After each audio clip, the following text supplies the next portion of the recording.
বন্ধুরা, আমি আবার শাশুড়ি বৌমার সংসারে চলে এসেছি। আশা করবো তোমরা ভালো আছো, আমিও ভালো আছি। এখন তো খুব গরম পড়ে গেছে, তাই এখন যত হালকা জিনিস খাওয়া যায় তাই ভালো। তাই আজকে আমি একটা রান্না নিয়ে এসেছি।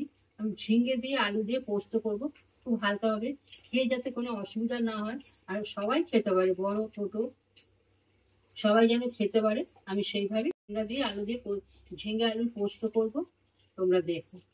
এখানে আমি দুটো আলু ডুমো ডুমো করে কেটে নিয়েছি, আর এখানে ঝিঙ্গাও আমি 4টে ঝিঙ্গা আমি আলুর মতনই সাইজে ডুমো ডুমো করে কেটে নিয়েছি। এই আলু আর এই ঝিঙ্গা আর এই আলু দিয়ে আর এই কাঁচা লঙ্কা নিয়েছি, এই দিয়ে আমি রান্নাটা করব। আর নিয়েছি পোস্ত, এই ঝিঙ্গা আলুর পোস্ত করব। দিলাম তেল, দিয়ে দিলাম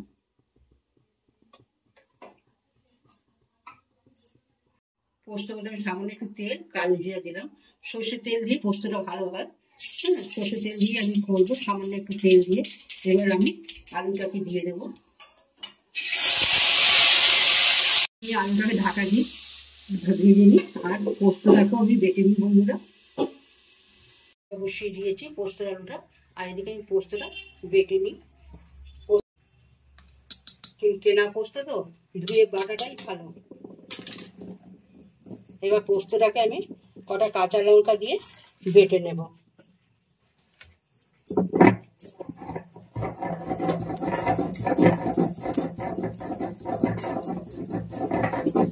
একটু বেটে নেব, ঝাল ঝাল হলে খেতে ভালো লাগে। এইভাবে হালকা করে একটা ডলা দিয়ে দিলাম, পুরো গুঁড়ো করলাম না, একটু ঝাল ঝাল হলে খেতে ভালো লাগে। তাই এই পাকা লঙ্কা আমি নিয়েছি, কাঁচা পাকা লঙ্কাগুলো নিয়ে পোস্ত বাটা হয়েছে তুলে নেব।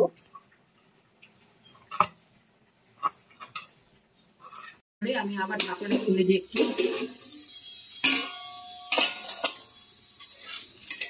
আলুটা একটু ভাজা ভাজার মতো হয়েছে। এবার আমি ঝিঙ্গাগুলো দিয়ে দেবো। এই ঝিঙ্গা কটা দিয়ে দেবো।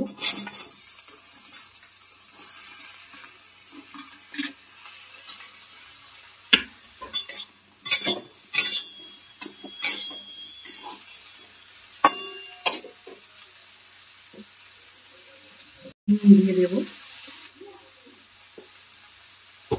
আমি এটা হলুদ দেবো না, আমি এটা আলু ঝিঙ্গে সাদা পোস্ত করবো, তাই আমি হলুদ দেবো না।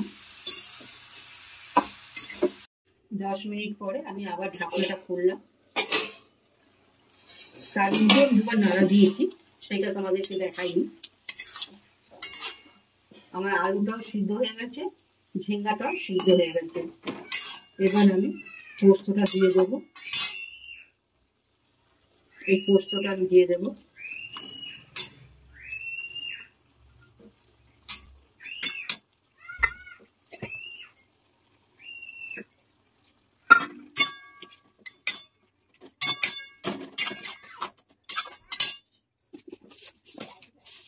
সামান্য একটু মিষ্টি দেবো।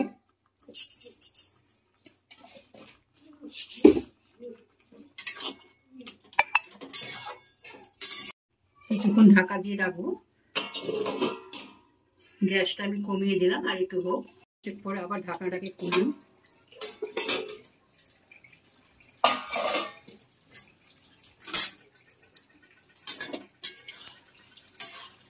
আমার সাদা পোস্ত হয়ে গেছে।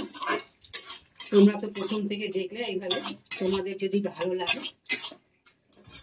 তাহলে তোমরা এইভাবে করে খেও।